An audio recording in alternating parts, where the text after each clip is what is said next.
Once, when I was 6 years old, I saw a magnificent picture in a book called True Stories from Nature about the primeval forest. It was a picture of a boa constrictor in the act of swallowing an animal. Here is a copy of that drawing.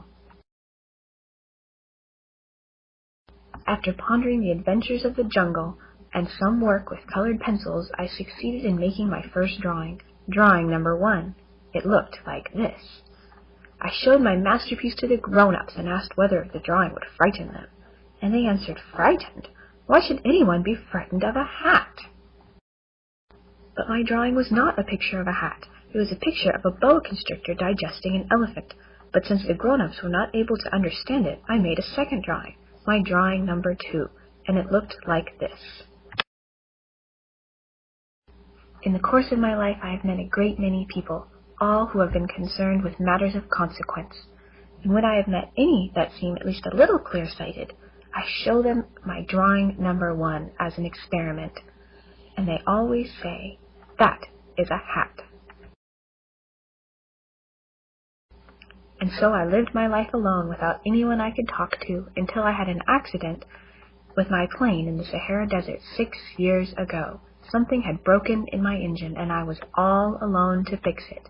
Until, the first night, I was awakened by an odd little voice that said, "If you please, draw me a sheep." It was, as I came to understand, a little prince. I had no idea at the time how he had gotten there in the Sahara Desert all alone. He insisted again, "Please, sir, draw me a sheep." I had not drawn anything since my drawings number 1 and 2 when I was 6 years old, but he was so insistent that I tried to draw him a sheep. He looked at it carefully. Then he said, "No, this sheep is already very sickly. Make me another." So I made another.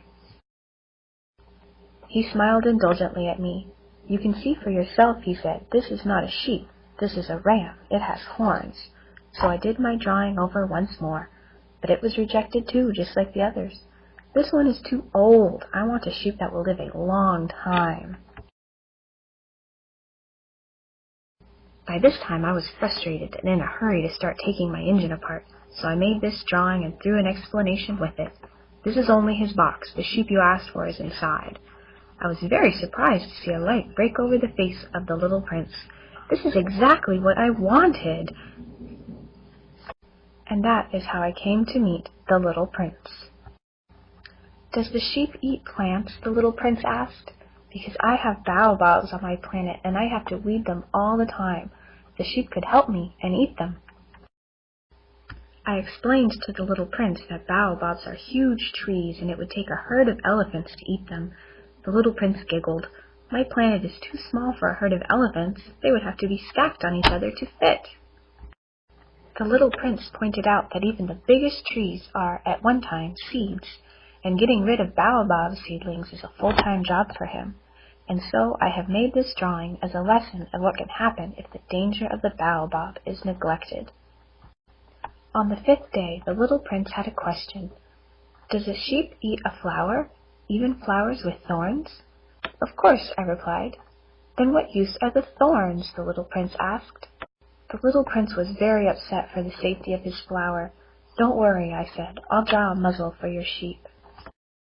Although the little prince loved her, it was because of the flower's demanding ways that the little prince decided to explore other planets. The little prince visited several different planets, but none of them had what he was looking for. All the people who inhabited these planets were grown-ups, and they were all very strange. Finally, the little prince visited Earth. The little prince landed in the Sahara Desert and met a snake. "Are there no people on Earth?" the little prince asked. "This is the desert," said the snake. "There are no people in the desert." The little prince raised his eyes toward the sky. "There is my planet. It is so far away." "It is beautiful," said the snake. "Whatever brings you here?" "I was having problems with a flower," said the little prince. "Whatever I touch sends you back to where he came from," said the snake. "If you miss your flower, I can send you back to her." The little prince wandered until he found a fox. "Come play with me," said the little prince. "I cannot, because I am not tamed," said the fox. "What does that mean, tamed?" asked the little prince. "If you tame me," said the fox, "we shall need each other, and to me you will be the most unique out of all the boys in the world, and to you I will be unique out of all the foxes in the world." And so the little prince came back every day until he had tamed the fox. When it was finally time for the little prince to move on, he was very sad. The fox told him a secret, a very simple secret. It is only with the heart that one can see clearly. What is essential is invisible to the eye. You become responsible forever to the things that you have tamed. By now it was the 8th day, and the little prince and I were running out of water. We walked and walked through the Sahara until the little prince found an oasis with a well. After we had drank, the little prince said, "You must keep your promise." "What promise?" I asked. "You must make a muzzle for my sheep," said the little prince. It was with a heavy heart that I drew it for him. "You have plans that I do not know about," I told him. He did not answer me. Instead, he said, "You know, I came down very near here. It is almost the anniversary." I left him for the night, and the next morning I saw the little prince seated on a wall.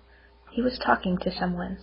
"You have good poison? You are sure I will not suffer too long?" My heart was torn asunder as I saw the snake that he was talking to. "What does this mean?" I asked him. "Why are you talking with snakes?" I reached him in time to catch him as he fell. He said, "I am glad you fixed your plane. Now you can go home. I too am going home today, but my body is too heavy to carry with me. I must go back to my flower. She needs me to protect her. I never should have left." It has been 6 years now, and I have never told this story until today. When I went back the next day for the little prince, his body was gone. It was not so heavy after all. There is just one last thing.